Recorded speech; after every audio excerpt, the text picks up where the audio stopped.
কোন একটা টপিক যদি মনে হয় যে আপু বা ভাইয়া ক্লাসে সহজ করে পড়াইছে, ওটা সুন্দর করে একটা কাগজে লিখে বইয়ের সাথে অ্যাটাচ করে ফেলবা। বুঝে গেছে? তাহলে তোমরা সবাই কি করবা, ফার্স্ট পেপারের জন্য আবুল হাসান স্যারের বই আর সেকেন্ড পেপারের জন্য আজমল স্যারের বই কিনবা। নতুন কোনো এডিশন আসলে ওটা নিয়ে প্যারা খাবা না, আমরা চেঞ্জটা হচ্ছে গিয়ে বলে দিব তোমাদের ক্লাসে, ঠিক আছে? আচ্ছা, ইনফিনিটি রিডিং কোনগুলো পড়বা, কোনটা ইম্পর্টেন্ট, এগুলো আমি সব ক্লাস করাতে করাতে বলে দিব। আজকে ক্লাসের ডিউরেশন বেশিক্ষণ হবে না, আজকে একটা কিউট লিটল ক্লাস, বেশি ইম্পর্টেন্ট কিছু নয়, যেগুলো ইম্পর্টেন্ট আমি বলে দিব। আজকে আমরা একটু ইম্পর্টেন্ট কথাবার্তা বেশি বলবো, ঠিক আছে? শৈবাল ছত্রাকের চ্যাপ্টারের সাইন্টিফিক নেম, অর্থনৈতিক গুরুত্বের যে সাইন্টিফিক নেমগুলো আছে সেগুলো পড়তে হবে, সব লাগে না। Thank you Mifta. তাহলে চলো আমরা শুরু করি, ঠিক আছে? 23 সালে বই এখন চলবে না, আরে 25 সাল চলে আসছে আর ইয়াসমিন 23 সালে বই নিয়ে আসে, পেট্টু দিব। দেখো, সিলোম ও প্রতিসাম্যতার ভিত্তিতে প্রাণীজগতের শ্রেণীবিন্যাস বর্ণনা করো।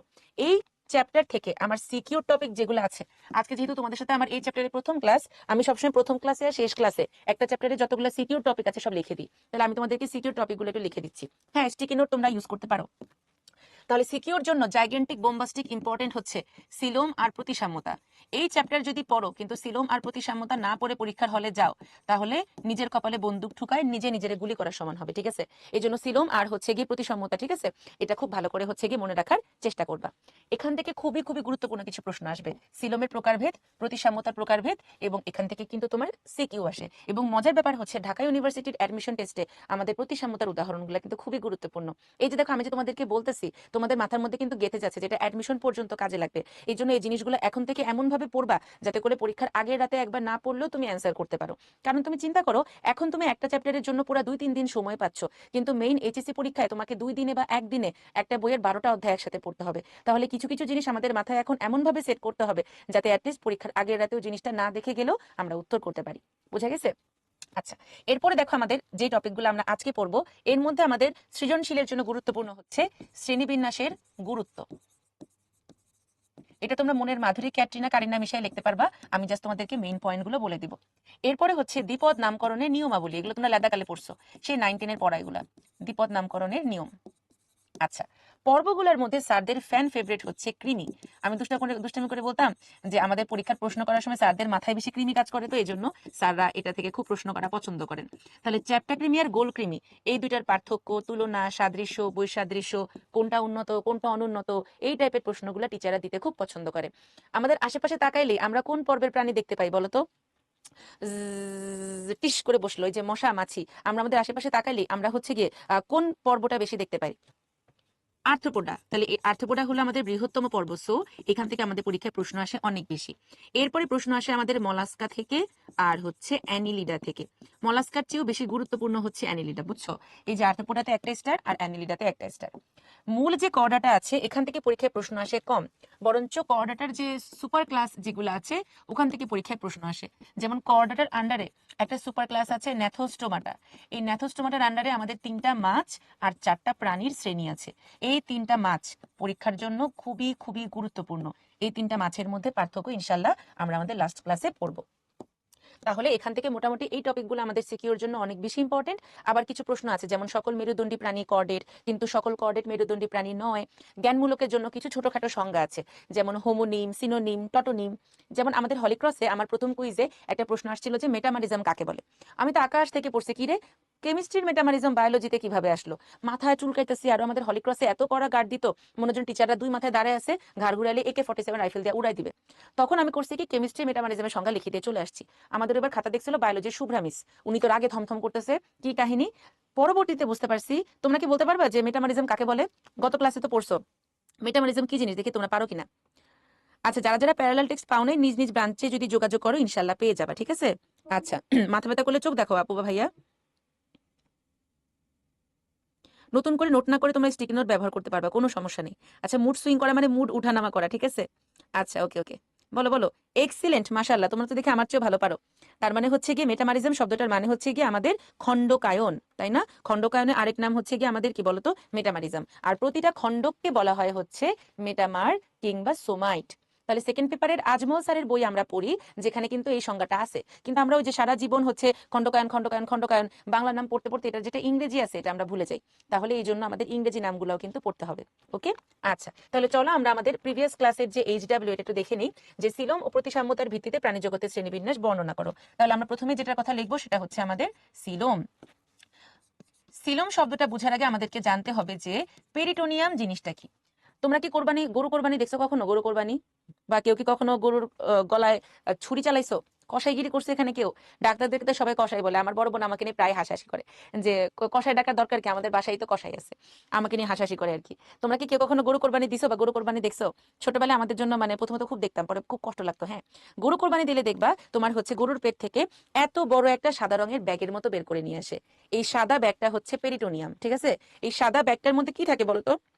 গরুর পেট থেকে যে বিশাল বড় বড় সাইজের একটা সাদা রঙের ব্যাগ বের করে নিয়ে আসে, এটার মধ্যে কি থাকে বলতো? পা ধরছিল, আরে সাবাস। একজন দেখি মুরগি জবাই করছে। আচ্ছা, মুরগি জবাই করে পরে হচ্ছে গিয়ে গরু জবাই করবা। ভুড়ি, ভেরি গুড। ভুড়ি তোমরা খাও? আমার ভুড়ি ভালো লাগে না। আমার ভুড়ি দেখলে মানে মেজাজটা গরম লাগে। আরে রুদ্রনীল, কইছি রে ভাই, সেকেন্ড পেপার আজমল স্যারে বই কিনবা। আচ্ছা, তাহলে ভুড়ি খাও তোমরা? আমার ভাল লাগে না। আরে ভাই, মানুষ গরুর নাড়ি, ভুড়ি, মগজ, ঘিলু, কলিজা, খুর, তারপরে জিব্বা সব খায়। আমার মনে হচ্ছে ভাই গরুর খালি গোস্ত খাইলে তো হয়। হিন্দুরা যদি এটা অ্যাভয়েড করে যে খালি গোস্ত খাইলে, তাই তো কিছু খাওয়ার কি দরকার? আচ্ছা, অনেকেরই হচ্ছে ফেভারিট। এবং ভুড়ি কিন্তু ক্লিন করাটা খুবই ঝামেলা। তাহলে এই যে নাড়ি ভুড়ি বা হচ্ছে আমাদের অন্ত্র, এই অন্ত্রটা থেকে পেরিটোনিয়াম নামে সাদা ব্যাগের ভিতরে, আর যে খালি জায়গাটার মধ্যে এই অন্ত্র থাকে সেটাই হচ্ছে সিলোম। আমি অলওয়েজ প্রতিটা ক্লাসে তোমাদেরকে কিছু শব্দ বলবো, যে শব্দগুলো তোমরা খাতার পিছনে একটা পেজ নিয়ে ওইটাকে বায়োলজি ডিকশনারি বানায় পড়বা। আজকে আমাদের প্রথম শব্দ হচ্ছে সিল। যেখানে সিল শব্দটা পাবা, সিল মানেই হচ্ছে গহ্বর, ঠিক আছে? সিল মানেই হচ্ছে গহ্বর। তাহলে যে গহ্বরের ভিতরে নাড়ি ভুড়ি মানে অন্ত্র থাকে, ওইটাকে আমরা বলবো সিলোম। ধরো এই পুরা রুমটা যদি আমাদের একটা কি হয় বলতো, একটা প্রকোষ্ঠ হয়, তাহলে রুমের দেয়ালগুলা হচ্ছে পেরিটোনিয়াম, আমি হচ্ছে নাড়ি ভুড়ি মানে অন্ত্র, আর আমি যে ফাঁকা জায়গায় দাঁড়িয়ে আছি এটাই হচ্ছে সিলোম। এবার তোমাদের কাছে প্রশ্ন, পেরিটোনিয়াম ভ্রূণের কোন স্তর থেকে আসে দেখি বলতো? আমরা যে পেরিটোনিয়াম নিয়ে কথা বলছি, এই পেরিটোনিয়ামটা আমাদের ভ্রূণের কোন স্তর থেকে আসে? ভেরি গুড, মেসোডার্ম থেকে আসে। এক্সিলেন্ট। তার মানে হচ্ছে গিয়ে তোমার এই যে মেসোডার্ম থেকে যে পেরিটোনিয়ামটা তৈরি হলো, এই পেরিটোনিয়াম দ্বারা আবৃত এই গহ্বরটাকে বলা হয় সিলোম। তাহলে চলো আমরা জানি যে সিলোম হচ্ছে গিয়ে তিন রকম বা তিন ভাগে আমরা ভাগ করতে পারি।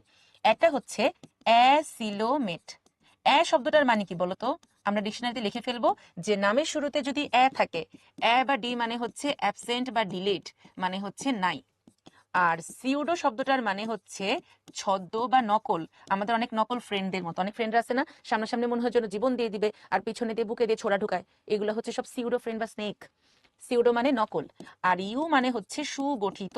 আমরা সুগঠিত বা সুন্দর নিউক্লিয়াস যুক্ত কোষকে কি ইউক্যারিওটিক বলেছিলাম না? তাহলে ইউ মানে হচ্ছে তোমার সুগঠিত।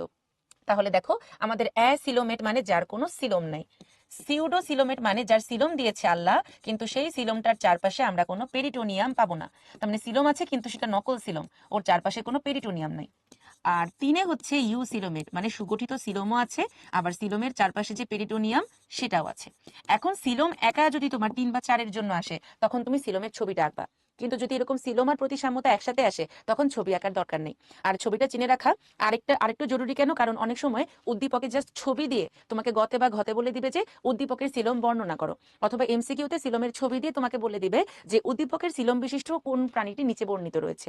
তাহলে ছবিগুলো খুব ভালো করে চিনে রাখবা। শুধু সিলোম বা 3 বা 4-এর জন্য যদি আসে তখন হচ্ছে ছবি আঁকবা, বাট সিলোম প্রতিসাম্যতা একসাথে আসলে ছবি আঁকার দরকার নেই। এখন আমরা হচ্ছে গিয়ে কেন এই মুখ্য পর্বগুলো সিরিয়ালি মনে রাখবো? তোমাদের প্রথম ক্লাস যেটা, এটা কিন্তু এই চ্যাপ্টারের একদম ভিত্তি, খুব ভালো করে জানা লাগে। কেন?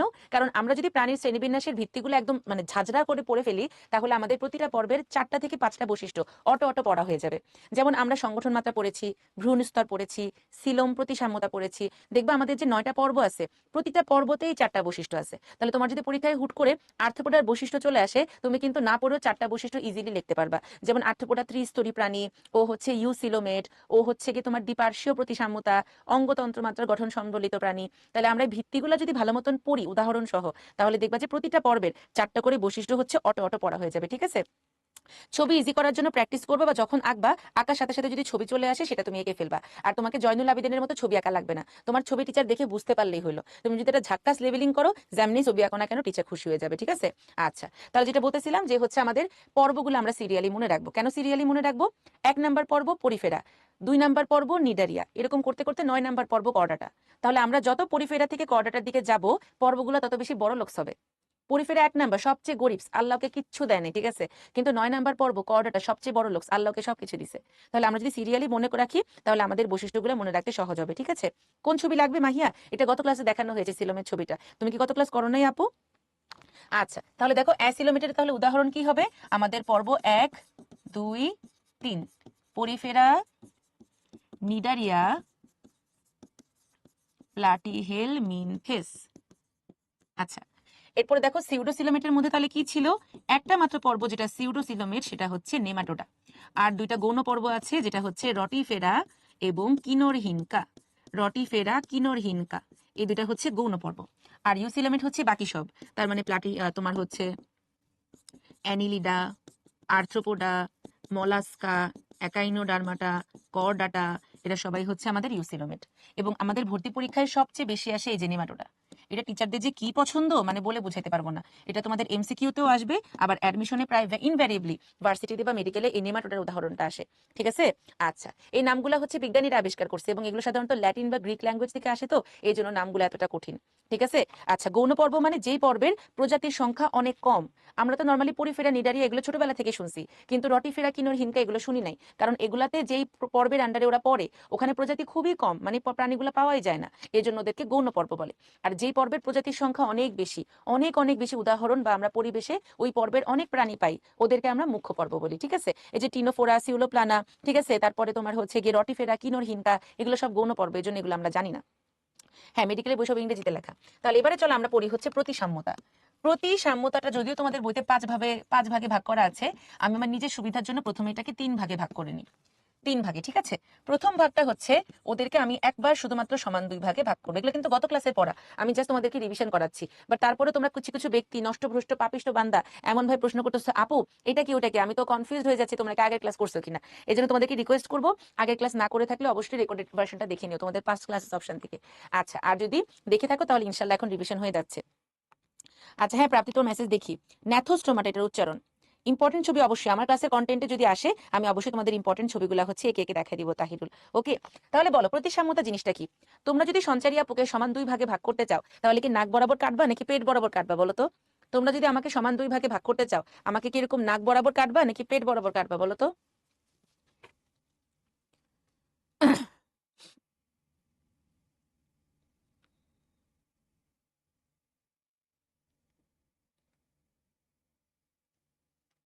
ভেরি গুড, আমাকে নাক বরাবর কাটবা। পেট বরাবর কাটলে তো আমার মাথা উপরে রয়ে যাবে, তাই না?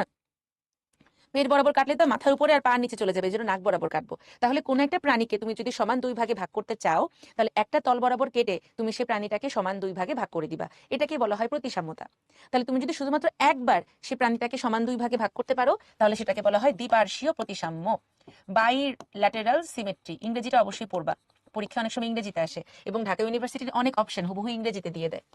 যদি তুমি তোমার হচ্ছে গিয়ে একবারও যদি তুমি ভাগ করতে না পারো, একবারও করা যায় না, মানে কোনো প্রাণীর দেহ এতটাই বিচ্ছিরি, এতটাই ভচকানো যে তুমি কোনোভাবেই ওর দেহকে সমান 2 ভাগে ভাগ করতে পারতেছো না, ওদেরকে বলা হয় অপ্রতিসাম্য। কি বলবে? অপ্রতিসাম্য। আর যদি তোমার কোনো একটা প্রাণীর দেহকে তুমি একের অধিক মানে মাল্টিপল টাইমস সমান 2 ভাগে ভাগ করতে পারো, এর মধ্যে আবার কিছু ক্রাইটেরিয়া আছে। যেমন কোন একটা প্রাণীর দেহ যদি গোল হয়, গোল গোল, তখন তার দেহের প্রতিটা ব্যাসার্ধ বরাবর তুমি তাকে অনেকবার ভাগ করতে পারবা। গোল গোল, এই জন্য অনেকবার অনেকভাবে তার ব্যাসার্ধ বরাবর ভাগ করা যায়, ওদেরকে বলা হয় গোলীয় প্রতিসাম্যতা, স্ফেরিক্যাল সিমেট্রি। কোনো প্রাণীর দেহ যদি এরকম সিলিন্ডার আকৃতি হয় তাহলেও কিন্তু তুমি তাকে অনেকবার সমান 2 ভাগে ভাগ করতে পারবা, এটাকে বলা হয় অরীয় প্রতিসাম্য বা রেডিয়াল সিমেট্রি।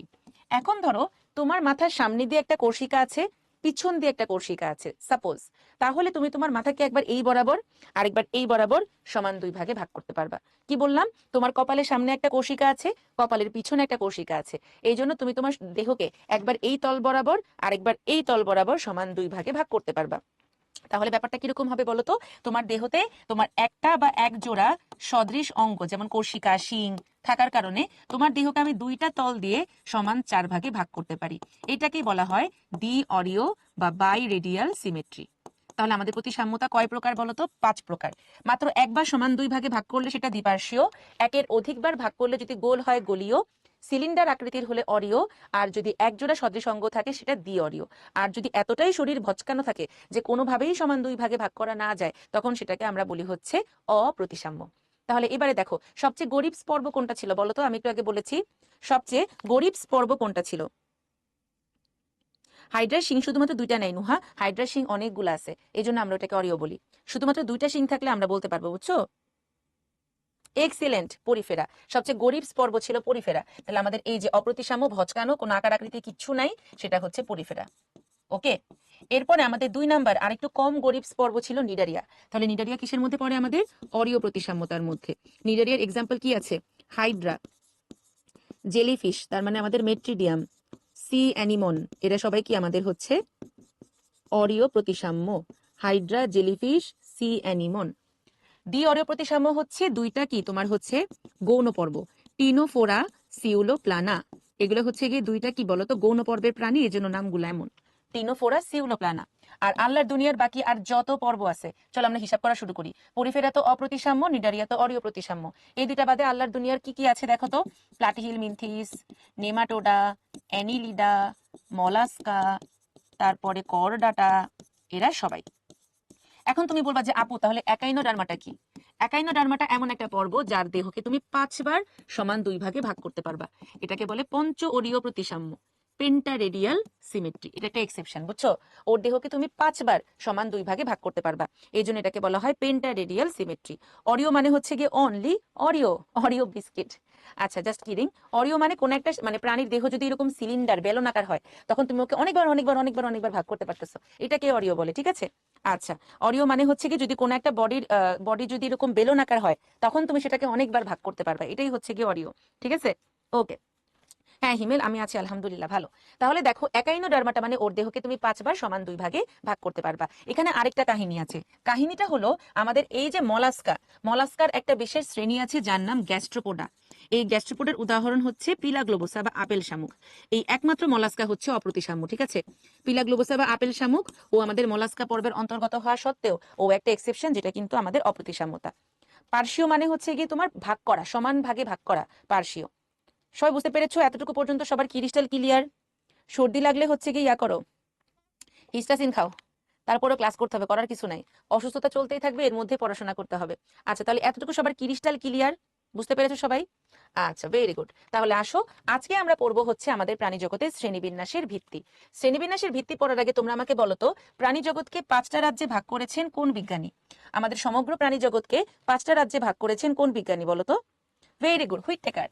তার আগে আমাদের বিজ্ঞানী হেকেল আমাদের প্রাণী জগতের সব প্রাণীগুলোকে 2টা রাজ্যে ভাগ করেছিলেন, প্রোটোজোয়া এবং মেটাজোয়া। তার ঠিক পরেই আসলেন আমাদের বিজ্ঞানী হুইটেকার। হুইটেকার আমাদের পুরো প্রাণী জগৎকে 5 রাজ্যে ভাগ করেছেন। কি কি আছে বলতো এই 5 রাজ্য ধারণার মধ্যে? আমাদের মোনেরা, প্রোটিস্টা, ফানজাই, প্ল্যান্টি এবং অ্যানিমেলিয়া, ঠিক আছে? এগুলো আমরা সেই 9 10-এ পড়েছিলাম। মোনেরা মানে হচ্ছে গিয়ে সব জীবাণু। জীবাণু মানে কি? আমাদের ব্যাকটেরিয়া, সায়ানো ব্যাকটেরিয়া, অর্থাৎ নীলাভ সবুজ শৈবাল। শৈবালের কি ক্লোরোপ্লাস্ট আছে, বাট নীলাভ সবুজ শৈবালের কোনো ক্লোরোপ্লাস্ট নাই, জাস্ট থাইলাকয়েড আছে। এরপরে এককোষী শৈবালগুলো পড়বে হচ্ছে গিয়ে প্রোটিস্টার মধ্যে। ফানজাই মানে ছত্রাক, অ্যাগারিকাস, মাশরুম, ইস্ট। প্ল্যান্টি মানে সব উদ্ভিদ, বহুকোষী শৈবাল, ছত্রাক, ঠিক আছে? এরা সবাই। আর অ্যানিমেলিয়া মানে আমাদের সকল প্রাণী। তাহলে দেখো এই যে পুরো পৃথিবীতে মিলিয়ন বিলিয়ন প্রাণী আছে, ঠিক আছে? এই মিলিয়ন বিলিয়ন প্রাণী সম্পর্কে আমি যদি একদম সহজে কম পরিশ্রমে জানতে চাই, তখন আমার কি করতে হবে? যেমন ধর আমি তোমাদের অফলাইন ক্লাস নিতে গেছি, ঠিক আছে? সাপোজ তোমাদের বাসা মিরপুর, আমি মিরপুরে তোমাদের অফলাইন ক্লাস নিতে গেছি। ইন দ্য মিন টাইম আমি যদি এখন তোমাদের সবার পরিচয় একসাথে জানতে চাই, আমার পক্ষে মনে রাখাটা কঠিন হবে। আমার এমনি তো কেন জানি নাম মনে থাকে না, মানে একটা অফলাইন ব্যাচ নিলে আমার সব স্টুডেন্টদের নাম মনে রাখতে রাখতে সেকেন্ড ইয়ার শেষ হয়ে যায়, তারপরে তোরা অ্যাডমিশনে চলে যায়, ঠিক আছে? এখন আমি করলাম কি, আমি বলবো যে হচ্ছে কি তোমার যারা চশমা পরো তারা ডান দিকের রোতে মানে কলামে বসবা, আর যারা চশমা পরো না তারা বাম দিকের কলামে বসবা। তাহলে আমি এই যে তোমাদেরকে শ্রেণীবিন্যাস করে ফেললাম, এটার ভিত্তি কি ছিল বলো তো? আমি যে বললাম যে যারা চশমা পরবা তারা ডান দিকে বসো, আর যারা চশমা পরে না তারা বাম দিকে বসো। তাহলে তোমাদেরকে যেভাবে ক্লাসিফাই করে ফেললাম, এটার ভিত্তি কি বলো? কিসের ভিত্তিতে তোমাদের ক্লাসিফাই করেছি? চশমা, এক্সেলেন্ট। তার মানে আমার এখানে প্রাণীর শ্রেণীবিন্যাসের ভিত্তি হচ্ছে চশমা, সরি, যেটার বেসিসে আমি হচ্ছে গিয়ে 2টা ভাগে ভাগ করে ফেললাম। এবার আমি যদি ডান কলাম থেকে কাউকে দাঁড় করায় যদি আমাকে কেউ জিজ্ঞেস করে ওর একটা বৈশিষ্ট্য বলো তো, আমি বলবো চশমা পরে। আবার কেউ যদি বাম কলাম থেকে কাউকে দাঁড় করায় জিজ্ঞেস করে যে ওর একটা বৈশিষ্ট্য বলো তো, তখন আমি কি বলবো? চশমা পরে না। তাহলে আমরা যদি প্রাণী জগতের শ্রেণীবিন্যাস করি, তাহলে আমি কিন্তু কি ওই শ্রেণীর একটা বৈশিষ্ট্য জানলেই ওই শ্রেণীর আন্ডারে যতগুলো প্রাণী আছে সবার বৈশিষ্ট্য পড়া হয়ে যাবে। আব্দুল্লাহ ভাই, তুই ক্লাসে মনোযোগ দে। আচ্ছা, তাহলে দেখো এটাই হচ্ছে গিয়ে কি আমাদের হলো প্রাণী শ্রেণীবিন্যাসের উদ্দেশ্য। এখন শ্রেণীবিন্যাস করার জন্য আমাদের সবার প্রথমে কি জানতে হয়? শ্রেণীবিন্যাসের নীতি জানতে হয়। তাহলে কোন কোন রুলস ফলো করে আমরা হচ্ছে গিয়ে শ্রেণীবিন্যাস করব? এর জন্য কিছু রুলস আছে। কি বললাম বলতো? শ্রেণী বিন্যাসের নীতি। সবার আগে আমাদের কি হবে বলতো? শ্রেণীবিন্যাসের নীতি। নাম্বার 1, শ্রেণীবদ্ধগত বৈশিষ্ট্য। শ্রেণীবদ্ধগত বৈশিষ্ট্য। তুমি যে প্রাণীটাকে শ্রেণীবিন্যাস করতে চাও তার বৈশিষ্ট্য সম্পর্কে তোমাকে ভালো করে জানতে হবে, যাতে করে তুমি সেই বৈশিষ্ট্যের ভিত্তিতে বিভিন্ন প্রাণীদেরকে আলাদা করতে পারো। তাহলে এগুলা কি টাইপের বৈশিষ্ট্য হবে বলতো? রুদ্রনীল, দি অরিও কিন্তু অরিওর মতো সেম না। অরিওকে আমরা যত খুশি 4 বার 5 বার 6 বার ভাগ করতে পারবো, কিন্তু দি অরিওকে আমরা শুধুমাত্র 2 বার ভাগ করতে পারবো। এই জন্য এটাকে আলাদা করা হয়েছে, ঠিক আছে? নীলাভ সবুজ শৈবালে ক্লোরোফিল আছে কিন্তু ক্লোরোপ্লাস্ট নাই। নাজমিন, বুঝতে পেরেছো? ক্লোরোফিল আছে, ক্লোরোপ্লাস্ট নাই। এটা তোমার ভুল ধারণা। আচ্ছা, না রে মাহবুবুর, রাগ করি নাই, তুমি ক্লাস করো মনোযোগ দিয়ে। আচ্ছা, তাহলে যেটা বলতেছিলাম সেটা হচ্ছে আমাদের কি কি শ্রেণীবদ্ধগত বৈশিষ্ট্য জানতে হবে। নাম্বার 1, অঙ্গ সংস্থান। নাম্বার 2, শারীরবৃত্ত। নাম্বার 3, জিন তত্ত্ব। নাম্বার 4, জনন। নাম্বার 5, বাস্তুতন্ত্র। তার মানে আমরা এই কয়টার বেসিসে আমাদের হচ্ছে প্রাণীগুলোকে বিভিন্ন শ্রেণীর আন্ডারে ফেলে দেব। আচ্ছা, এরপরে নাম্বার 2 হচ্ছে আমাদের হলো শনাক্তকরণ। শনাক্তকরণ মানে হচ্ছে ধরো কোন একটা প্রাণীকে আমি চিনি না, তার মানে যেটা আবিষ্কৃত হয়নি তা কিন্তু না। তোমাকে আগে ভালো মতন প্রাণীটাকে চিনে তারপরে শ্রেণীবিন্যাস করতে হবে, ঠিক আছে? একাইনোডার্মাটা হচ্ছে কি তোমার স্টারফিশ। হ্যাঁ, তোমার তারা মাছ হচ্ছে একাইনোডার্মাটা। এই দুটার মধ্যে কিন্তু ঝামেলা হয়। তারা মাছ বা স্টারফিশ হচ্ছে একাইনোডার্মাটা, আর জেলিফিশ হচ্ছে নিডারিয়া। এই দুটা প্যাচ লাগাবা না। জেলিফিশ হচ্ছে নিডারিয়া আর একাইনোডার্মাটা হচ্ছে গিয়ে তোমার তারা মাছ। গোলীয় অরিও এক জিনিস না, গোলীয় হচ্ছে গোল, অরিও হচ্ছে বেলন আকৃতির। ওকে, আচ্ছা, এরপরে চলে আসি, দেখো 3 নাম্বার হচ্ছে ক্যাটাগরি বা র্যাঙ্ক ভুক্তকরণ। আমরা কি করব? আমরা যদি শ্রেণীবিন্যাস করতে চাই তখন শ্রেণীবিন্যাসের উদ্দেশ্যে আমি আমার জীবগুলোকে বিভিন্ন ক্যাটাগরি বা র্যাঙ্কের আন্ডারে ফেলে দিব, যে প্রক্রিয়াটাকে বলা হয় ট্যাক্সন। এই ট্যাক্সনের সংজ্ঞা কিন্তু পরীক্ষায় আসে, পাশে লিখে রাখো জ্ঞানমূলক, ঠিক আছে? ট্যাক্সনের সংজ্ঞা আমাদের 1 নম্বরের প্রশ্নের জন্য আসে। তাহলে ট্যাক্সন কাকে বলে? জীববিজ্ঞানের শ্রেণীবিন্যাসের উদ্দেশ্যে বিভিন্ন প্রাণীকে ক্যাটাগরি বা র্যাঙ্কভুক্ত করার পদ্ধতিকে বলা হয় ট্যাক্সন। এক বচনে হচ্ছে ট্যাক্সন, বহু বচনে বলা হয় ট্যাক্সা। ওকে, আচ্ছা, তাহলে হচ্ছে কি আমরা কি করব? এই যে হচ্ছে কি আমাদের যে হচ্ছে আমরা হচ্ছে এখন একাইনোডার্মাটা পড়ি নাই রে, এর জন্য কোন পর্বের আন্ডারে কোন কোন প্রাণী আছে এগুলো নিয়ে এখন কোশ্চেন করুন, আমরা এগুলো নেক্সট ক্লাসে পড়বো ইনশাল্লাহ। তাহলে দেখো আমরা এই যে ক্যাটাগরি বা র্যাঙ্কভুক্ত করব, এই ক্যাটাগরির 7টা ধাপ আছে। এই প্রত্যেকটাকে বলা হয় এক একটা র্যাঙ্ক। তাহলে আমাদের ক্যাটাগরি বা র্যাঙ্কের কয়টা ধাপ আছে? 7টা। জগৎ, পর্ব, শ্রেণী, বর্গ, গোত্র, গণ, প্রজাতি, এই প্রতিটা হচ্ছে এক একটা ক্যাটাগরি বা র্যাঙ্ক, ঠিক আছে? এই প্রতিটা হচ্ছে আমাদের এক একটা ক্যাটাগরি বা র্যাঙ্ক। বলতো এই যে 7টা ধাপ, এই 7টা ধাপের মধ্যে শ্রেণীবিন্যাসের একক কোনটা? শ্রেণীবিন্যাসের একক কোনটা বলতো? এই যে আমরা যে হচ্ছে গিয়ে তোমার প্রাণী জগতে যে শ্রেণীবিন্যাস করলাম, এই যে আমরা যে ক্যাটাগরি বা র্যাঙ্কে ভাগ করলাম, এর মধ্যে আমাদের শ্রেণীবিন্যাসের একক কোনটা? ট্যাক্সোনমি হচ্ছে পুরো প্রক্রিয়াটা, ঠিক আছে? আর ধাপটাকে বলা হয় ট্যাক্সন। প্রতিটা ধাপকে বলা হয় ট্যাক্সন, আর প্রক্রিয়াটাকে বলা হচ্ছে ট্যাক্সোনমি। এক্সিলেন্ট, আমাদের এটা একক হচ্ছে স্পিসিস বা প্রজাতি। তাহলে আমাদের যে শ্রেণীবিন্যাস বা ক্যাটাগরি, এটার একক হচ্ছে আমাদের প্রজাতি, আর সার্বজনীন ধাপ হচ্ছে কিংডম। তাহলে তুমি এখন প্রশ্ন করতে পারো যে আপু আপনি তো বললেন এগুলা ক্যাটাগরি, তাহলে ট্যাক্সন কোনটা? ট্যাক্সন হচ্ছে এই যেগুলো। ধরো মানুষের আমি যদি শ্রেণীবিন্যাস করি, তাহলে মানুষের কিংডম কি হবে? অ্যানিমেলিয়া। পর্ব কি হবে? কর ডাটা। শ্রেণী কি হবে বলতো? ম্যামালিয়া, তার মানে স্তন্যপায়ী। অর্ডার হবে প্রাইমেট। ফ্যামিলি কি হবে তোমার? হোমিনিডি, কারণ আমরা জানি ফ্যামিলি লাস্টে অলওয়েজ IDAE হয়। জেনাস হচ্ছে হোমো, আর স্পিসিস হচ্ছে হোমো সেপিয়েন্স। তাহলে এই যে আমরা প্রতিটা ক্যাটাগরি বা র্যাঙ্কের আন্ডারে একটা একটা করে শব্দ লিখলাম, এই শব্দগুলো হচ্ছে ট্যাক্সন, ঠিক আছে? এক বচনের ট্যাক্সন, বহু বচনের ট্যাক্সা, এবং পুরো পদ্ধতিটাকে বলা হয় ট্যাক্সোনমি। তাহলে আমি যে বললাম তোমার হচ্ছে কিংডম, অ্যানিমেলিয়া, তাহলে কিংডমটা হচ্ছে একটা ক্যাটাগরি বা র্যাঙ্ক, আর অ্যানিমেলিয়াটা হচ্ছে একটা ট্যাক্সন। তাহলে আমি তোমাদের এবারে বলি পরীক্ষার প্রশ্নগুলো কিভাবে আসবে। নাম্বার 1, শ্রেণীবিন্যাসের ধাপ কয়টি? সবাই উত্তর করো। শুনো, সবার মেসেজ দেখা যায়, সবার মেসেজ পড়তে পাচ্ছি। এখন আমি যদি সবার মেসেজ ধরে ধরে পড়া শুরু করি, তাহলে তোমার মানে আমার ক্লাস মনে হবে আমি লাইভ করতেছি। হ্যাঁ, আপনি কেমন আছেন, আপনি নাইস লাগছে, আপু পিপি প্রাইস প্লিজ, এরকম করলে তোমরাই তারপর আবার কমপ্লেন দিবা আপু খালি ক্লাসে মেসেজ পড়ে, মূল পড়া থেকে দূরে চলে যাচ্ছে। অনেকে আবার বলবে আপু শুধু আরেকজনের নামই নেয়, আমার নাম নেয় না। এই জন্য মেসেজ নিয়ে এত চিন্তা করা যাবে না, ক্লাসে মনোযোগ দিবা। আর দ্বিতীয়ত, তোমরা যারা একই মেসেজ বারবার বারবার বারবার বারবার দিতে থাকো, তোমরা কি মনে করো তোমার বারবার বারবার বারবার বারবার মেসেজ দেওয়া দেখে আমি তো মেসেজ পড়বো? যারা এরপরে বারবার বারবার বারবার মেসেজ দিবা, তোমাদের ক্লাস থেকে টুস করে বের করে দেওয়া হবে, ঠিক আছে? এরপরে একবার মানে প্রশ্ন করবা, যদি মনে হয় সেটা ক্লাস রিলেটেড, আপু অবশ্যই তোমাদের অ্যান্সার দেওয়ার চেষ্টা করবো। আর যদি বারবার এরকম স্প্যামিং করো, তাহলে কি করা হবে? তোমাদের ক্লাস থেকে টুস করে বের করে দেওয়া হবে।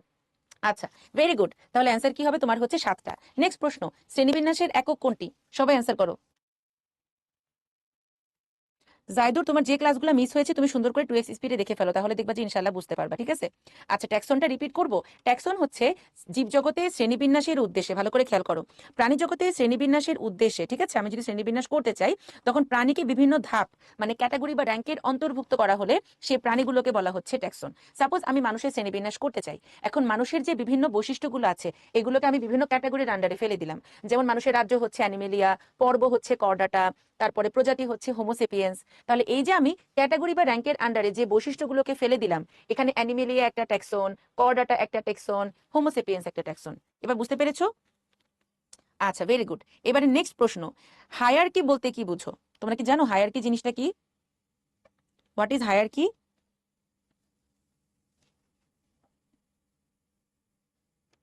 হ্যাঁ, ভেরি গুড। হায়ারকি মানে হচ্ছে তোমার একটার পর একটা সাজানো।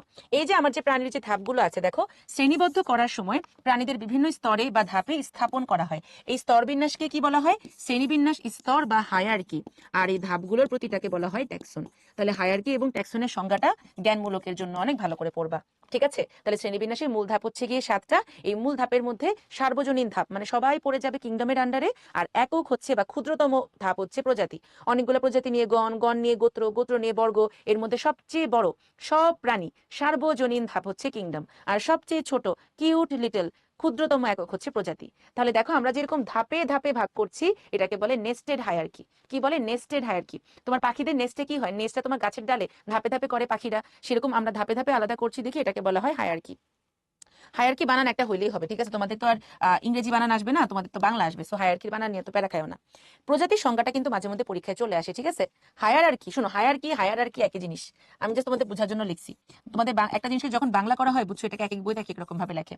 প্রজাতি হচ্ছে ধরো কোন একটা জীবগোষ্ঠী যারা নিজেদের মধ্যে যৌন প্রজননের মাধ্যমে সন্তান উৎপাদন করতে পারবে, কিন্তু অন্য জীবগোষ্ঠী যারা আছে ওদের সাথে যৌন প্রজননে অক্ষম বা বিচ্ছিন্ন থাকে, সেটাকে বলা হয় প্রজাতি। যেমন একটা মানুষ আরেকটা মানুষের সাথে প্রজনন করে পরবর্তী জেনারেশন তৈরি করতে পারবে, কিন্তু মানুষ কিন্তু অন্য কোনো প্রজাতির প্রাণীর সাথে যৌন প্রজনন করতে পারবে না।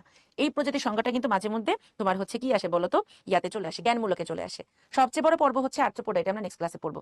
তাহলে এতটুকু সবার ক্রিস্টাল ক্লিয়ার? আমাদের এখান থেকে এমসিকিউতে আসবে শ্রেণীবিন্যাসের ধাপ কয়টা, ছোট কোনটা বড় কোনটা, আর জ্ঞানমূলকে আসবে হায়ারার্কি কাকে বলে, প্রজাতি কাকে বলে। আচ্ছা, ওকে। তাহলে এবারে তোমাদেরকে একটু ব্রেক দিয়ে দিচ্ছি, এখন বাজে 9টা 21, আমরা ইনশাল্লাহ 9টা 26 থেকে শুরু করব। 5 মিনিট ব্রেক। একটু মাথা ঠান্ডা করে আসো, আজকে ক্লাস বেশি বড় না, ঠিক আছে?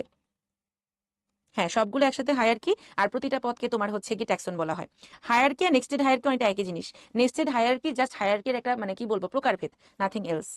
কুইজ এসে দিব রে, 5 মিনিট দিয়ে বাতাস খাও।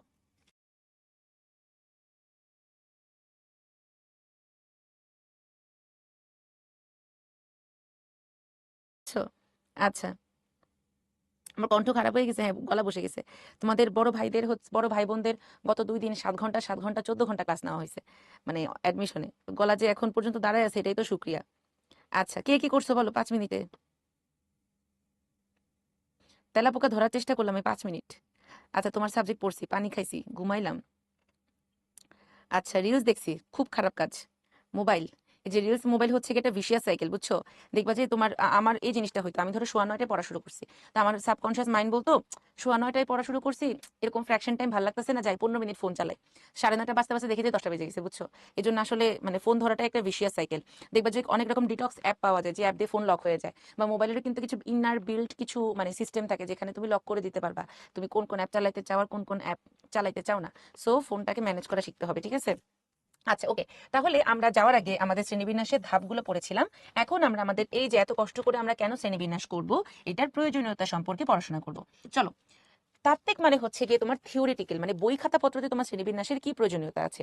আর হচ্ছে তোমার ফলিত মানে হলো প্র্যাকটিক্যাল, তুমি তোমার প্র্যাকটিক্যাল লাইফে সেই জ্ঞানটাকে কিভাবে কাজে লাগাতে পারবা। তাহলে তাত্ত্বিকের প্রয়োজনীয়তা হচ্ছে নাম্বার 1, তুমি যদি কোনো একটা প্রাণী সম্পর্কে জানো, তাহলে প্রাণীর সাথে সম্পর্কিত যে শ্রেণীটা আছে সেই শ্রেণীর সব বৈশিষ্ট্য সম্পর্কে তোমার আইডিয়া হয়ে যাবে। তাহলে কোনো একটা শ্রেণীর একটা প্রাণী সম্পর্কে তোমার যদি আইডিয়া হয়, তাহলে সেই শ্রেণীর আন্ডারে আর যত প্রাণী আছে সবার বৈশিষ্ট্য সম্পর্কে তোমার কি হয়ে যাবে, ধারণা হয়ে যাবে। শর্টকাট। তাহলে তুমি যদি একটা শ্রেণীর সবগুলো প্রাণীর সম্পর্কে না পড়ে একটা প্রাণী দিয়ে তুমি সব প্রাণীকে কভার করে ফেলো, 5 প্রবলেমস 1 সলিউশন, তাহলে তুমি কি হবে, তুমি অল্প সময় এবং অল্প পরিশ্রমে, কি বললাম, অল্প সময় এবং অল্প পরিশ্রমে প্রাণী জগৎ সম্পর্কে জানতে পারবা। তুমি ধরো আর্থ্রোপোডা সম্পর্কে জানতে চাইলা। তাহলে তুমি যদি তেলাপোকার হৃৎপিণ্ড, তেলাপোকার মস্তিষ্ক কিভাবে কাজ করে জেনে যাও, তাহলে তেলাপোকার সাথে সাথে তোমার ঘাসফড়িং, টিকটিকি সব পড়া হয়ে যাবে। যদিও টিকটিকি তোমার সরীসৃপ, বাট বাকি সব কীট পতঙ্গ কি তোমার পড়া হয়ে যাবে। এটাই হচ্ছে শ্রেণীবিন্যাসের স্পার্কস। ঠিক আছে? আচ্ছা, এরপরে আমাদের নেক্সট হচ্ছে কি গুরুত্ব হচ্ছে আমাদের প্রাণীকুলের যে পারস্পরিক সম্পর্ক। ঠিক আছে? পারস্পরিক সম্পর্ক বলতে বোঝানো হচ্ছে যে ধরো আমাদের সুন্দরবন, হ্যাঁ, এই সুন্দরবনে কি তোমার বাঘ আছে, হরিণ আছে, বানর আছে। তো ওদের নিজেদের মধ্যে কিন্তু একটা ইন্টার রিলেশনশিপ কাজ করে, যে ওরা নিজেদের মধ্যে কিভাবে খাপ খাওয়ায় থাকবে, একটা বাস্তুতন্ত্র কাজ করে। সো এই যে তোমার পারস্পরিক যে সম্পর্ক এবং জাতিজনিত তথ্য, যে বিভিন্ন জাতি কিভাবে পরস্পরের সাথে টিকে আছে, এগুলো সম্পর্কে তুমি জানতে পারবে। ঠিক আছে? জাতিজনিত তথ্য সম্পর্কে তোমার একটা ভালো আইডিয়া হবে।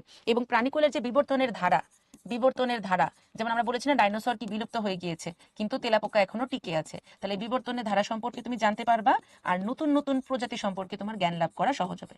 এগুলো কিন্তু বেশিরভাগই তোমার বইপত্রতেই, মানে অ্যাপ্লিকেশন কম। তাহলে তুমি যদি শ্রেণীবিন্যাস করো, তুমি কম সময়ে কম পরিশ্রমে তুমি একটা প্রাণী জেনেই তুমি সব প্রাণী সম্পর্কে ধারণা লাভ করতে পারবা। কোন একটা অঞ্চলে যতগুলা প্রাণী থাকে ওদের মধ্যকার সম্পর্ক, ওরা কিভাবে বিবর্তন করে বর্তমান পর্যায়ে এসেছে, নতুন কোনো প্রজাতির উৎপত্তি হয়েছে কিনা, এই সব কিছু তুমি হচ্ছে গিয়ে জানতে পারবা। ঠিক আছে? আচ্ছা, জাতিজনিত একই জিনিস।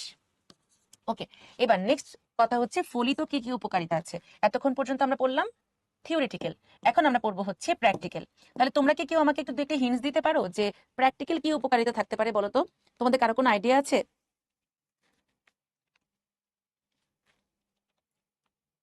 আচ্ছা, ভেরি গুড। তাহলে এটা কি হবে তোমার হচ্ছে যে আমাদের ধরো জনস্বাস্থ্য, বা আমরা যেটাকে বলছি তোমার পাবলিক হেলথ, জনস্বাস্থ্য, কৃষি কিংবা বনের জন্য কিছু প্রাণী ক্ষতিকর, যেমন হায়না তেমন কোনো উপকারিতা নেই, কিন্তু এটা আমাদের পরিবেশের জন্য ক্ষতিকর। এই সকল ক্ষতিকর প্রাণীদেরকে কি করতে হবে? শনাক্ত করতে আমাদের শ্রেণীবিন্যাস সাহায্য করবে। ধরো তুমি বের করে ফেলা শ্রেণীবিন্যাসের মাধ্যমে একটা প্রাণীর বৈশিষ্ট্য সম্পর্কে জেনে ফেললা যে ও হচ্ছে পরিবেশের ক্ষতি করে, তখন তুমি সেই প্রাণীটাকে কি করবা?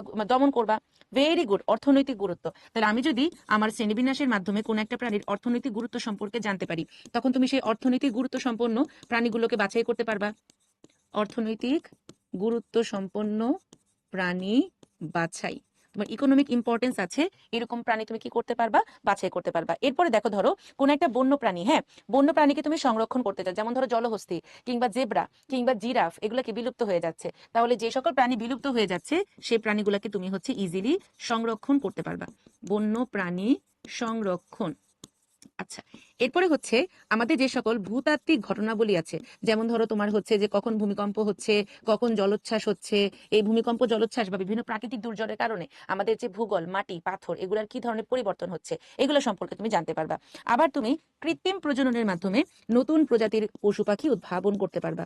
যেমন ধরো তোমার হচ্ছে গিয়ে অস্ট্রেলিয়ার একটা গুরুত্বপূর্ণ ব্যবসা হচ্ছে ভেড়া পালন। ওরা কি করে? ওরা ভেড়ার হচ্ছে তুলা বিক্রি করে, আবার হচ্ছে ভেড়ার মাংস খায়। এখন ধরো অস্ট্রেলিয়াতে কোনো কোনো প্রজাতির ভেড়ার শুধু তুলা ভালো, মাংস ভালো না। আবার কোনো কোনো প্রজাতির ভেড়ার মাংস ভালো, কিন্তু তুলা ভালো না। ওই যে আমরা ছোটবেলায় সন্দাশিপ করতাম না, সন্দাশিপ কার্টুন দেখতাম, দেখো না বড় বড় তুলাওয়ালা হচ্ছে গিয়ে কি বলতো তোমার হচ্ছে যে ভেড়া দেখা যায়। তো ওরা করছে কি, যেসব ভেড়ার তুলা ভালো হয় ওদের তুলা তৈরিকারী ডিএনএ কালেক্ট করছে, আর যেসব ভেড়ার মাংস টেস্টি হয় ওদের মাংস টেস্টি হওয়ার ডিএনএ কালেক্ট করছে।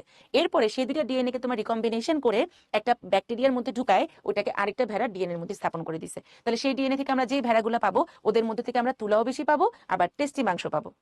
বুঝা গেছে? তাহলে এটাকে বলা হয় কি তোমার হচ্ছে যে নতুন কি বলা যায় এটাকে, নতুন যে প্রজাতি আছে সেই নতুন প্রজাতির উৎপত্তি। ওকে, সন্ধ্যাশিপের তুলা ছিল না, ছিল তো অল্প অল্প করে ছিল।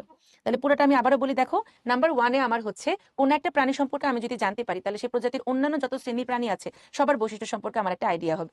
নাম্বার টু, অল্প সময় অল্প পরিশ্রমে তুমি সকল প্রাণী সম্পর্কে জানতে পারবা। প্রাণীকুলের মধ্যে যে পারস্পরিক সম্পর্ক এবং জাতিজনিত তথ্য, মানে ওদের প্রজাতি কি, ওরা কোন প্রজাতি বা গোত্র থেকে এসেছে, এগুলো সম্পর্কে জানতে পারবো। বিবর্তনের ধারা, যদিও বিবর্তন আমাদের ইসলামে বা মুসলিমে আমরা বিশ্বাস করি না, তারপরেও এই বিবর্তন সম্পর্কে জানতে পারবো। নতুন প্রজাতির উৎপত্তি সম্পর্কে একটা আইডিয়া হবে। আর ফলিত তথ্য মানে কি, আমাদের জীবনের জন্য ক্ষতিকর প্রাণীগুলোকে আমি শনাক্ত করতে পারবো, কাদের অর্থনৈতিক গুরুত্ব আছে সেগুলো বের করতে পারবো, বন্য প্রাণীদেরকে আমি সংরক্ষণ করতে পারবো। ভূতাত্ত্বিক ঘটনা বলি, যেমন কোন একটা প্রাণী যে পরিবেশে বাস করে সেই পরিবেশে প্রাকৃতিক দুর্যোগের কারণে কি কি পরিবর্তন ঘটে সেগুলো সম্পর্কে আমি জানতে পারবো। লাস্ট অফ অল, কৃত্রিম প্রজননের মাধ্যমে উন্নত বৈশিষ্ট্য সম্পন্ন জীব সম্পর্কে আমার একটা ধারণা হবে। তাহলে এটা আমাদের সিকিউর জন্য ইম্পর্টেন্ট। ঠিক আছে? এটা কিন্তু সিকিউরিটি 2 বা 3 এর জন্য আসতে পারে। ওকে, আচ্ছা। মাহবুবুর রহমান, তোমার কিন্তু ফোন নাম্বার আমাদের কাছে আছে, হ্যাঁ। তুমি যদি আর একটা মেসেজ দাও, তুমি এখনই ক্লাস থেকে বের হয়ে যাবা। তুমি যদি আর একটা মেসেজ দাও তাহলে কিন্তু তোমার বিরুদ্ধে আসলো, তোমার কিন্তু ফোন নাম্বার আমাদের কাছে আছে। সো তুমি কোথায় ক্লাস করতেছো, কিভাবে ক্লাস করতেছো, আশেপাশে দেখে নাও, কারণ পরবর্তীতে কিছু হলে কিন্তু তুমি আর ক্লাসে জয়েন করতে পারবে না। বুঝা গেছে? আচ্ছা, আর তোমার কাছ থেকে আমি যদি আর একটা মেসেজও না দেখি, তোমার কাছ থেকে যদি আর একটা মেসেজ আসে, তাহলে কিন্তু মানে পরিণতি ভালো হবে না, বুঝা গেছে? আমি আসলে চাই না তোমাদের সাথে হচ্ছে গিয়ে মানে কি বলবো, ক্লাসে মানে কি বলবো, কঠিন করে কথা বলতে, বাট অনেকদিন পর আজকে ক্লাস নিতে আসছি, কিন্তু এরকম মেসেজ দেখলে কিন্তু মাথা ঠান্ডা থাকে না। একই মেসেজ একই টাইপের বারবার করতেছো, আমি কিন্তু টিচার ইনবক্সে সবার মেসেজই দেখতে পারি। সো এরপরে যদি ফার্দার তোমার আর কোনো মেসেজ আসে, তাহলে কিন্তু আইদার তোমাকে ক্লাস থেকে ব্লক করা হবে অথবা তোমার বাসায় ফোন যাবে। বুঝা গেছে? আচ্ছা, ওকে। ফলিতটা 4 নাম্বার আবার বুঝাবো? ওকে। 4 নাম্বারটা হচ্ছে ভূতাত্ত্বিক ঘটনাবলী। তোমাদেরকে আমি একটা উদাহরণ দিই। ধরো কিছুদিন পর পর যখন ভূমিকম্প হয়, তখন আমাদের মাটির যে বিভিন্ন স্তরগুলো আছে, সেই স্তরগুলোর মধ্যে হচ্ছে পরিবর্তন হয়। আমরা মাটিতে বা পাহাড়ে এরকম অনেক রকম কিন্তু স্তর দেখতে পাই। তো মাটি বা পাহাড়ের পাথরগুলো যখন মিক্সচার হয়ে যায়, তখন ওদের মধ্যে যে সার থাকে বা বিভিন্ন উপাদানগুলো থাকে, ওটার মধ্যে গঠনগত অনেক রকম পরিবর্তন হয়। এখন একটা প্রাণী যেই পরিবেশে থাকবে, সেই পরিবেশের আমি যদি একটা বৈশিষ্ট্য জানতে পারি, তাহলে ওর মধ্যে পরিবেশের অন্যান্য উপাদানের কি পরিবর্তন হচ্ছে, সেটা আমি জানতে পারবো। আর তোমরা হচ্ছে গিয়ে এত ইন ডিটেলস হচ্ছে গিয়ে বোঝার দরকার নাই ভাই। তোমরা জাস্ট পয়েন্টগুলো মনে রাখো, পরীক্ষার হলে বানায় বানায় লিখবে। এগুলো এত ডিপ দরকার নেই, এগুলো এত ইম্পর্টেন্টও না। এগুলো হচ্ছে তোমাদের আলাদা আলাদা ক্লাসের টপিক দিকে আপু তোমাদেরকে এত ডিটেলসে পড়াইছি। মেইন পরীক্ষায় আমি এগুলো তোমাদেরকে সাজেশনে দিবও না। এই জন্য এগুলো নিয়ে এত মাথা ঘামানোর দরকার নেই, ঠিক আছে? সবকিছু তোমাদের প্যারালাল টেক্সটে আছে। এক্স্যাক্টলি ভৌগোলিক পরিবেশ নিয়ে তুমি ধারণা পাবে, নাথিং এলস। আচ্ছা, ওকে। তাহলে এবারে চলো আমরা চলে আসি আমাদের দ্বিপদ নামকরণ। বলো, দ্বিপদ নামকরণের জনক কে? মুরগির ডিমে শুক্রাণু কিভাবে ঢুকে? আরে আব্দুল্লাহ নাসিফ, মুরগির ডিমটা কোত্থেকে আসবে? ডিমটা তো শুক্রাণুর ডিম্বাণু মিলেই আসবে। তো একটা পুরুষ মুরগি আর একটা স্ত্রী মুরগি যখন নিষেক করবে, নিষেকের কারণে যে জাইগোট তৈরি হবে, সেই জাইগোটটাই তো ডিম। তুমি কি মনে করছো ডিম মানে ডিম্বাণু? ডিম মানে ডিম্বাণু না। তোমার একটা পুরুষ মুরগি আর স্ত্রী মুরগি যখন নিষেক করে, ওই নিষেকের কারণে যে জাইগোট তৈরি হয়, ওইটাই ডিম। ওটার মধ্যে শুক্রাণু ঢুকানো দরকার আছে বলো? আচ্ছা, ভেরি গুড, ক্যারোলাস লিনিয়াস। তাহলে আমাদের শ্রেণীবিন্যাসের জনক, নামকরণের জনক, দ্বিপদ নামকরণের জনক, যেখানেই নামকরণ সেখানেই চোখ মুখ বন্ধ করে আমরা কি লিখে দিব বলো তো বাচ্চারা? Carolus Linnaeus. এই যে দেখো, আগেকার জামানাতে আসলে তোমাদের মধ্যে তো ডিএসএলআর, তারপরে আইফোন, এগুলো কিছু ছিল না, বুঝছো? এই জন্য হচ্ছে কি দেখবা যে থিওফ্রাস্টাস, অ্যারিস্টটল, ক্যারোলাস লিনিয়াস, ওদের সবারই হচ্ছে কি চেহারা টেহারা একরকম। ওই যে ইমাজিনারি কিছু ছবি তোমার হচ্ছে জেনারেট করে। তো দেখবা যে এই ক্যারোলাস লিনিয়াস যদি বেঁচে থাকে, হ্যাঁ, না এগ মানে ডিম্বাণু না, আমরা হচ্ছে ডিম ডিম্বাণু বলি, বাট মুরগির ক্ষেত্রে ডিম্বাণু শুক্রাণু মিলিত হয়ে যে ডিমটা আসবে, ওটা থেকেই আমরা হচ্ছে গিয়ে নতুন মুরগি পাই। সো মুরগির ডিম আর ডিম্বাণু কিন্তু এক জিনিস না, ঠিক আছে? আচ্ছা, মুরগির ডিম আর ডিম্বাণু কিন্তু একই জিনিস না। এটা তাহলে একটু ভুল ধারণা থাকতে পারে, বাট মুরগির ডিম আর ডিম্বাণু একই জিনিসটা মনে রাখবা। তোমার শুক্রাণু ডিম্বাণু মিলিত হয়ে যে জাইগোটটা তৈরি হয়, ওখান থেকে তোমার ওইটাই বেসিক্যালি মুরগির ডিম। আচ্ছা, ওকে। তাহলে যেটা আমি বলতেছিলাম সেটা হচ্ছে যে আমাদের হচ্ছে এই যে আমাদের যে প্রাণী শ্রেণীবিন্যাসে যেটা আমরা বলতেছি, যদি আমাদের ক্যারোলাস লিনিয়াস বেঁচে থাকতো আর তোমার বাচ্চার নাম রাখা লাগতো, ঠিক আছে, তাহলে দেখতে যে তোমার বাচ্চার হচ্ছে গিয়ে আকিকাতেও চলে আসতো। বুঝা গেছে? তাহলে আমাদের হচ্ছে গিয়ে গণ আর প্রজাতি এই দুটো অংশ নিয়ে, একটা হচ্ছে গণ আর একটা হচ্ছে প্রজাতি, এই দুটো অংশ নিয়ে আমরা কি করি? জীবের নামকরণ করি, যাকে বলা হয় দ্বিপদ নামকরণ। কি বলবো আমরা বলতো? দ্বিপদ নামকরণ। তাহলে এটাকে আমি যদি হচ্ছে গিয়ে তোমার লিখতে চাই, তখন অবশ্যই সেটা হবে ল্যাটিন ভাষায়। যদি তুমি ছাপাও তখন সেটা হবে ইটালিক ফর্মে। আর তুমি যদি হাতে লেখো তখন অবশ্যই নিচে কি দিতে হবে? দাগ টানতে হবে। গণ হবে অলওয়েজ নাউন এবং প্রজাতি হবে অলওয়েজ অ্যাডজেক্টিভ। এবার দেখো, এখানে আমরা দুইটা ওয়ার্ড পেলাম, প্রতিনাম, সমনাম। হোমোনিম, সিনোনিম, কোনটা কি জিনিস তোমরা কি বলতে পারবা? হোয়াট ইজ হোমোনিম আর হোয়াট ইজ সিনোনিম? বলো বলো, কোনটা হচ্ছে হোমোনিম আর হচ্ছে গিয়ে কোনটা সিনোনিম? বলো। হ্যাঁ, কীট আর পতঙ্গ সেম। যেটাই কীট সেটাই পতঙ্গ। কীট পতঙ্গ বলে না সবাই? আচ্ছা, ভেরি গুড। অ্যাকচুয়ালি আমাদের সমনাম হচ্ছে সিনোনিম আর প্রতিনাম হচ্ছে গিয়ে হোমোনিম। দুইটা আমি তোমাদেরকে একটু ভালো করে বুঝাই দিই, এটা কিন্তু অনেক সময় জ্ঞানমূলকে আসতে পারে, ঠিক আছে? হোমোনিম আর সিনোনিম, প্রতিনাম আর হচ্ছে গিয়ে সমনাম। অনেক সময় দেখা যায় কি, দুই বা ততোধিক প্রাণীর যে বৈজ্ঞানিক নাম থাকে, ঠিক আছে, ধরো গরু, ছাগল, হাঁস, মুরগি, দুই বা ততোধিক প্রাণীর যে বৈজ্ঞানিক নাম, সেই বৈজ্ঞানিক নামের হচ্ছে বানান একই। দুই বা ততোধিক প্রাণীর যে বৈজ্ঞানিক নাম, সেই সায়েন্টিফিক নেমের দেখা যায় বানান একই। ওকে, দুই বা ততোধিক প্রাণীর যে বৈজ্ঞানিক নাম, সেটার অনেক সময় কি দেখা যায় বলতো? বানান একই থাকে। তখন কি করা হয়? আমার একটা অগ্রাধিকার রুল জারি করা হয়। কি জারি করা হয় বলতো? অগ্রাধিকার আইন জারি করা হয়। তাহলে সেই অগ্রাধিকার আইন অনুযায়ী প্রথমে যে নামটা আসছে ওটাকে বলে সিনিয়র হোমোনিম, আর পরবর্তীতে যেটা আসছে ওটাকে বলা হয় জুনিয়র হোমোনিম। তাহলে এটা সংজ্ঞা কি হবে? দুই বা ততোধিক ট্যাক্সন বা প্রাণীর যদি বৈজ্ঞানিক নামের বানান একই হয়, তখন আমাদের অগ্রাধিকার নিয়ম অনুযায়ী যেটা প্রথমে আসবে ওটাকে বলবে সিনিয়র, যেটা পরে আসবে ওটাকে বলা হয় জুনিয়র। এখন আরেকটা টার্মিনোলজি আমরা কি পেয়েছি? তোমার হচ্ছে সিনোনিম। তাহলে সিনোনিম জিনিসটা হবে আমাদের একটা প্রাণীর, একই প্রাণীর একাধিক বৈজ্ঞানিক নাম। তাহলে প্রাণী হচ্ছে একটা, ঠিক আছে, একই প্রাণীর যদি একাধিক বৈজ্ঞানিক নাম থাকে তখন সেটাকে বলা হয় সিনোনিম। একই প্রাণীর একাধিক বৈজ্ঞানিক নাম। তার মানে যদি আমরা বলি যে তোমার 2 বা ততোধিক প্রাণীর বৈজ্ঞানিক নামের বানান একই, ওটা হলো হোমোনিম। আর একই প্রাণীর যদি একাধিক হয় তখন সেটাকে আমরা কি বলবো? সিনোনিম। ওকে, তাহলে এতটুকু সবার ক্লিয়ার হয়েছে? তাহলে যখনই আমার হোমোনিম আর সিনোনিম আসবে আমরা তখন অগ্রাধিকার আইন অনুযায়ী যেটা আগে আসবে ওটাকে একসেপ্ট করব। কোনো কারণে যদি কোনো প্রাণীর নাম পরিবর্তন হয়ে যায় তখন আমরা কি করব? যেই বিজ্ঞানী সে নামটা পরিবর্তন করেছে তার নাম বৈজ্ঞানিক নামের সাথে অ্যাড করে দিব। তোমরা অনেক জায়গায় এরকম দেখবা, প্যান্থেরা টাইগ্রিস এল, হোমোসেপিয়েন্স লিনিয়াস, তার মানে হয়তো হোমোসেপিয়েন্সের বৈজ্ঞানিক নাম আগে আরেকটা ছিল, যখন ক্যারোলাস লিনিয়াস ওটাকে পাল্টাই দিয়েছেন তার নামটা এটার সাথে অ্যাড হয়ে গেছে। ধরো তোমার হচ্ছে প্যান্থেরা লিও, এখন আমার লিও নামটা ভাল লাগে নাই, আমি বলে দিলাম প্যান্থেরা লায়ন, তখন ওটা নাম হয়ে যাবে প্যান্থেরা লায়ন সঞ্চারী, কারণ সঞ্চারী নামটা পরিবর্তন করে দিছে। ঠিক আছে? আচ্ছা, হোমোনিম মানে হচ্ছে ধরো গরু, ছাগল, হাঁস, এই তিনটার বৈজ্ঞানিক নামের বানা নাকি, তখন তারা পরস্পরের হোমোনিম। আর ধরো তোমার হচ্ছে গরুর বৈজ্ঞানিক নাম হচ্ছে ধরো A B B C C D, তাহলে একটা প্রাণী তিনটা বৈজ্ঞানিক নাম, তখন তারা হলো পরস্পরের সিনোনিম। ঠিক আছে? হ্যাঁ অবশ্যই আমার এসএসসির সাথে অনেক নামের মিল আছে, বুঝছো? আজকে অ্যাকচুয়ালি যেই টপিকগুলো পড়াইছে পচা টপিক, এগুলো থেকে পরীক্ষায় তেমন প্রশ্ন আসে না, আসল জিনিস আমরা নেক্সট ক্লাসে পড়বো, কিন্তু যেহেতু বইতে আছে আমাদেরকে পড়তে হবে। কারণ ওই যে বললাম এখন তোমরা মাত্র পড়া শুরু করছো, এখন যদি সাজেশন চাও যে আপু আমি কোনটা পড়বো না, ইম্পর্টেন্ট চ্যাপ্টার বলে দেন, তাহলে দেখা যাবে যখন পুরো বইয়ের উপর পরীক্ষা দিব তখন আরো হাহুতাশ করবা। এই জন্য এখন জীবনে প্রথমবারের মতো যে চ্যাপ্টারটা পড়তেছো ওইটার আগা টু গোড়া 100% পড়বা। এরপরে তুমি প্রি টেস্ট, টেস্ট, এইচএসসি পরীক্ষার আগে সাজেশন ধরে পড়ো, ইম্পর্টেন্ট গুলা পড়ো, বাট এখন পড়তে গেলে কোনো কিছু বাদ দেওয়া যাবে না। ঠিক আছে? অবশ্যই মানুষকে হোমোসেপিয়েন্স বলা যায়। তাহলে দেখো ত্রিপদ নামকরণ জিনিসটা কি। ধরো আমি বলে দিলাম চড়ুই পাখি, ঠিক আছে?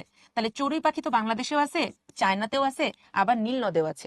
আমি কিভাবে বুঝবো যে কোনটা বাংলাদেশের চড়ুই আর কোনটা নীল নদের চড়ুই? এটা বোঝার জন্য কোন একটা প্রাণীর বৈজ্ঞানিক নামে গণ এবং প্রজাতির সাথে একটা তৃতীয় পদ যুক্ত করা হয় যাকে বলা হয় উপপ্রজাতি। যেমন ধরো চড়ুই পাখির বৈজ্ঞানিক নাম হচ্ছে প্যাসার ডোমেস্টিকাস।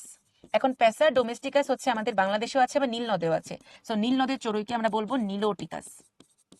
তাহলে এখানে দেখো আমাদের যেটা কিনা প্যাসার এটা হচ্ছে গিয়ে গণ, ডোমেস্টিকাস হচ্ছে গিয়ে আমাদের প্রজাতি, এবং নিলোটিকাস হচ্ছে আমাদের উপপ্রজাতি। তাহলে এবার বলো তো এটা আবিষ্কার করেছেন কোন বিজ্ঞানী? এটা আবিষ্কার করেছেন পাখি বিজ্ঞানী শ্লিগেল।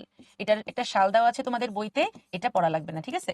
শুধু মনে রাখবা যে ক্যারোলাস লিনিয়াস আবিষ্কার করেছে দ্বিপদ নামকরণ, আর পাখি বিজ্ঞানী শ্লিগেল আবিষ্কার করেছে ত্রিপদ নামকরণ। না রে আব্দুল্লাহ, যে কেউ সাইন্টিফিক নেম দিতে পারে না, তার অবশ্যই কিছুটা তোমার রিকগনিশন থাকতে হবে, এবং যে সে মানে যেই ইনস্টিটিউশনের আন্ডারে নাম দেওয়া হয় সেখানে তার মেম্বারশিপ থাকতে হবে, বুঝছো? আচ্ছা, সাজেশন ক্লাসেই পাবা, সেটা পরীক্ষার আগে, এখন না, এখন সব পড়তে হবে। অবশ্যই বিজ্ঞানীদের মুড সুইং হয়, শুধু বিজ্ঞানীদের কি মুড সুইং হয়? তোমারই মুড সুইং হয়, আমাদের আজমল স্যারের প্রতি মাসে মাসে মুড সুইং হয়, আর বিজ্ঞানীরা তো মামুলি জিনিস। এবার তোমাদের কাছে প্রশ্ন, বলো বলো জীববিজ্ঞানের জনক কে? দেখি তোমাদের জেনারেল নলেজ কেমন। জীববিজ্ঞানের জনক কে দেখি বলো তো, এগুলো কিন্তু প্র্যাকটিক্যালি কোয়েশ্চেন করে। জীববিজ্ঞানের জনক কে? Excellent, Aristotle. এবার বলো প্রাণীবিজ্ঞানের জনক কে? প্রাণীবিজ্ঞানের জনক কে? অ্যারিস্টোটল। দুটাই সেম, তাই না? আচ্ছা, এরপরে বলো উদ্ভিদ বিজ্ঞানের জনক কে? উদ্ভিদ বিজ্ঞানের জনক, এক্সেলেন্ট, থিওফ্রাস্টাস। আচ্ছা, জিনতত্ত্বের জনক, জিনতত্ত্ব, জিনতত্ত্বের জনক কে বলো তো? জিনতত্ত্বের জনক Gregor Johann Mendel. Very good. আর তোমরা অনেকেই মনে করো যে হচ্ছে বিবর্তনের জনক হচ্ছে গিয়ে তোমার ডারউইন, বাট এটা ভুল ধারণা। বিবর্তনের জনক হচ্ছে এমপিডক্লিস। এটা তোমরা সেকেন্ড ইয়ারে ইনশাল্লাহ 11th চ্যাপ্টারে পড়বা। ওকে, তাহলে এই যে আমরা যতগুলো বাবার নাম পড়লাম, হ্যাঁ, জীববিজ্ঞান প্রাণীবিজ্ঞানের জনক অ্যারিস্টোটল, উদ্ভিদ বিজ্ঞানের জনক থিওফ্রাস্টাস, শ্রেণীবিন্যাস, নামকরণ, দ্বিপদ নামকরণ, সব নাম এবং আকিকার জন্য কে দায়ী? Carolus Linnaeus. ত্রিপদ নামকরণ শ্লিগেল। এরপরে তোমার কি পড়েছি আমরা? জিনতত্ত্বের জনক হচ্ছে মেন্ডেল, আর আমাদের বিবর্তনের জনক হচ্ছে এমপিডক্লিস। এই সব জনকগুলো একসাথে সুন্দর করে লিখে রাখবা।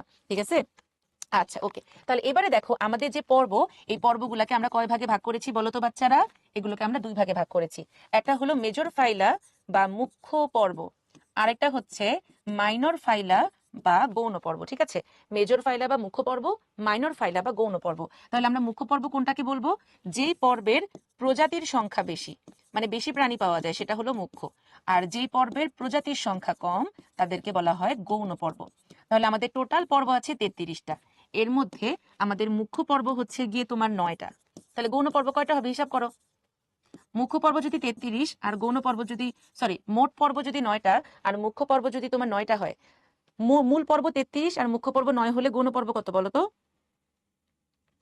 এক্সিলেন্ট, 23। তাহলে এখানে এই কথাটাই বলা হয়েছে, তোমরা 9টা পর্ব একদম সিরিয়ালি হচ্ছে গিয়ে তোমার মুখস্থ করবা, কারণ যত উপর থেকে নিচে যাওয়া যায় তত বেশি এই পর্বগুলা হচ্ছে উন্নত হয়। ঠিক আছে? ইনশাল্লাহ আমরা নেক্সট ক্লাসে পর্বগুলার বৈশিষ্ট্য পড়বো। তাহলে এবারে চলে আসি প্রথম কুইজ। ত্রিপদ নামকরণের প্রবক্তা কোন বিজ্ঞানী? লিনিয়াস, লেজেল, ল্যামার্ক, হাক্সলে। সবাই সুন্দর মতন অ্যান্সার করে ফেলো। ত্রিপদ নামকরণের প্রবক্তা, এবং অলওয়েজ মনে রাখবা যে হচ্ছে আমরা যখনই কোনো একটা এমসিকিউ সলভ করব, হোক সেটা অ্যাডমিশনের, তারপরে হোক সেটা তোমার টেস্ট পেপারের, শুধুমাত্র সঠিক উত্তর দেখে দৌড় দিব না। অন্য অপশনগুলো যে প্রশ্নের এগেনস্টে ওইটা একটু ভালো মতন পড়ার চেষ্টা করব। ধরো এইবারে পরীক্ষায় আসছে দ্বিপদ নামকরণের প্রবক্তা, তখন অন্য অপশনে যদি ত্রিপদ নামকরণের প্রবক্তার নাম থাকে তুমি ওটা পড়ে ফেলবা, কারণ হয়তো পরের বছর ত্রিপদ নামকরণ আসবে। এবং যে কোনো কম্পিটিটিভ এক্সামের জন্য এই প্রশ্ন ব্যাংক সলভ করাটা অনেক বেশি গুরুত্বপূর্ণ। এটা তোমরা যখন অ্যাডমিশন দিবা সবাই বুঝবা। এই জন্য তোমাদের প্যারালাল টেক্সটে তো গত বছরের প্রশ্ন দেওয়াই আছে, পাশাপাশি চেষ্টা করবা যার যেখানে পরীক্ষা দেওয়ার ইচ্ছা, মেডিকেল বলো, ইঞ্জিনিয়ারিং বলো, ভার্সিটি বলো, একটা প্রশ্ন ব্যাংক কালেক্ট করে যখন যে চ্যাপ্টার পড়া হবে একবার চোখ বুলাবা, যে আচ্ছা দেখি তো এখান থেকে ডিউতে কেমন প্রশ্ন আসে, দেখবা যে তুমি সব পারো, তখন নিজের মধ্যে একটা কনফিডেন্স হবে যে না ইনশাল্লাহ আমাকে দিয়ে হবে। ঠিক আছে? আচ্ছা, তাহলে আমি এখন পোল ক্লোজ করে দিচ্ছি, সবাই দ্রুত অ্যান্সার করে ফেলো। আচ্ছা, তাহলে এখানে অ্যান্সার কি হবে তোমার? এখানে অ্যান্সার হবে হচ্ছে, যেহেতু ত্রিপদ বলেছে আমি জানি অনেক নষ্ট ভ্রষ্ট পাপিষ্ট বান্দারা এটাকে দ্বিপদ দেখছে, এমনই হয় বুঝছো, গুরু হারালে এমনই হয় মা। এই জন্য পরীক্ষার হলে প্রশ্ন মনোযোগ দিয়ে পড়া অনেক বড় একটা বিষয়। যেমন মেডিকেলে সবাই কুত্তা পড়া দিয়ে তোমার প্রিপারেশন নেয়, সবার মাথায় ব্রেন আছে, কিন্তু সবাই কি চান্স পায়? পায় না, কারণ ওই 1 ঘন্টার পরীক্ষায় মাথা ঠান্ডা রেখে পরীক্ষা দেওয়াটা অনেক বড় ব্যাপার, এবং উত্তর করার চেয়ে প্রশ্ন পড়ায় বেশি সময় দিতে হয়। ঠিক আছে? তাহলে এখানে অ্যান্সার কি হবে বলো তো? যেহেতু ত্রিপদ বলছে, সো পাখি বিজ্ঞানী শ্লিগেল।